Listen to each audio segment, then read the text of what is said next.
Hello everyone और नमस्ते। आप सभी का एक बार फिर से स्वागत है मेरे यूट्यूब चैनल रूहानी किस्से में। तो कैसे हैं आप सब?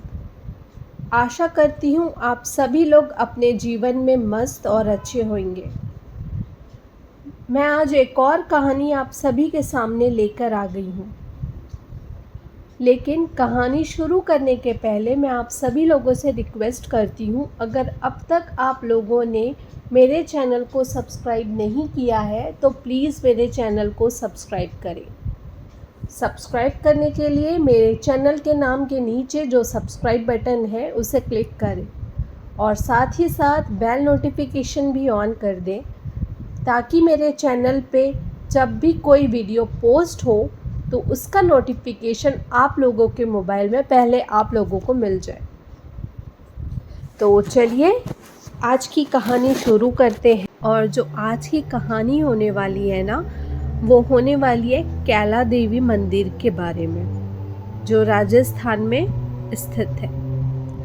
तो चलिए कहानी शुरू करते हैं। राजस्थान की धरती हमेशा से अपने वीर योद्धा, अद्भुत किलों और ऐतिहासिक मंदिरों के लिए जानी जाती है, लेकिन यहाँ की लोक कथाओं में छिपी डरावनी कहानियाँ ने भी इस भूमि को रहस्यमय बना दिया है। ऐसे ही एक कहानी है कैला देवी मंदिर के पास बसे एक श्रापित गांव की, जहां एक समय में जीवन था और अब वहां मौत का सन्नाटा पसरा हुआ है। इस गांव का नाम कैरनपुरा, जो अब खंडर बन चुका है। सदियों पहले कैरनपुरा एक समृद्ध गांव था। लोग खुशहाल थे, खेती बाड़ी करते थे और हर रोज कैला देवी के मंदिर में पूजा अर्चना के लिए जाते थे। माना जाता था कि देवी कैला देवी इस गांव की रक्षक है। यहाँ के लोग देवी पर अटूट विश्वास रखते थे और हर साल एक बड़ा मेला मंदिर के प्रांगण में लगता था, जिसमें दूर दूर से लोग दर्शन के लिए आते थे। गांव के मुखिया ठाकुर जय सिंह कैला देवी के अनन्य भक्त थे। उन्होंने अपने जीवन में कई युद्ध लड़े और हमेशा देवी के आशीर्वाद से विजय हुए। लेकिन जयसिंह की एक कमजोरी थी, अहंकार। उन्हें अपनी शक्ति और प्रतिष्ठा का बहुत घमंड था और यह घमंड धीरे धीरे उनके पतन का कारण बनने वाला था। एक दिन गांव में एक अज्ञात साधु का आगमन हुआ। साधु का वेशभूषा साधारण था, पर उसकी आंखों में अद्भुत तेज था। साधु ने ठाकुर जय सिंह से कहा कि उसे कैला देवी के मंदिर में एक विशेष अनुष्ठान करना है, जिससे पूरे गांव को समृद्धि मिलेगी। लेकिन जय सिंह ने साधु की बातें हंसी में उड़ा दी। साधु ने ठाकुर को चेतावनी दी, देवी का अनादर मत करो, नहीं तो गांव पर भयानक आपदा आ सकती है। जयसिंह ने क्रोधित होकर साधु को गांव से निकालने का आदेश दिया।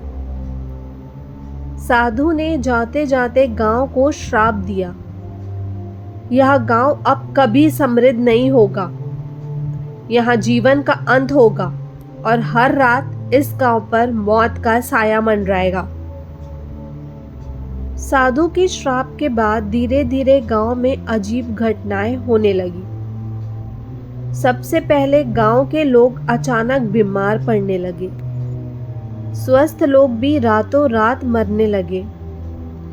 जो भी मंदिर के पास जाता वह वापस नहीं लौटता। मंदिर के आसपास की हवा भारी हो गई थी और हर रात वहां से किसी के चिल्लाने की आवाज आने लगी। गांव में अफवाह फैलने लगी कि देवी कैला देवी अब गांव से नाराज हो गई है। लोग डर के मारे अपने घरों से बाहर नहीं निकलते थे।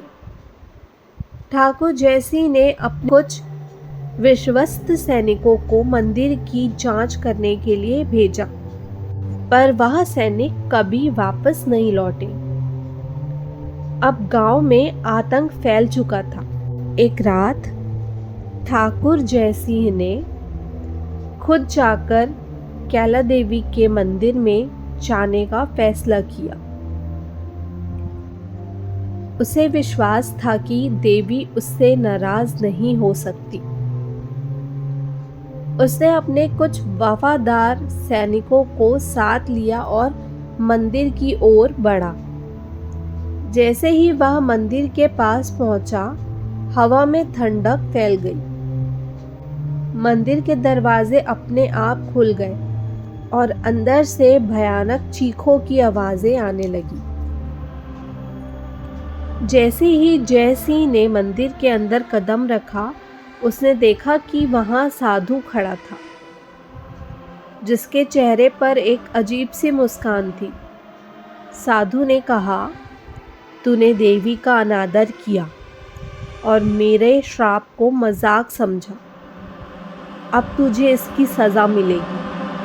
अचानक ठाकुर जयसिंह और उसके सैनिकों पर भयानक शक्तियां टूट पड़ी। सभी के शरीर अपने आप हवा में उड़ने लगे और एक एक करके सभी की दर्दनाक मृत्यु हो गई। ठाकुर जयसिंह की चीखें गांव के हर कोने में गूंज उठी और तभी से गांव में कोई भी जीवित नहीं बचा। कहा जाता है कि तब से कैरनपुरा गांव वीरान हो गया। आज भी अगर कोई गांव के पास जाने की हिम्मत करता है तो उसे वहां से डरावनी आवाजें सुनाई देती है। कई लोगों ने दावा किया है कि रात के समय वहां किसी अदृश्य शक्ति का अनुभव होता है और जो भी मंदिर के पास जाता है वह वापस नहीं लौटता। यहाँ के स्थानीय लोग मानते हैं कि कैला देवी का श्राप अब भी गांव पर मंडरा रहा है और साधु का श्राप कभी नहीं टूटेगा। इसलिए अब इस गांव के बारे में कोई बात नहीं करता और रात के समय यहाँ जाने की सख्त मनाही है।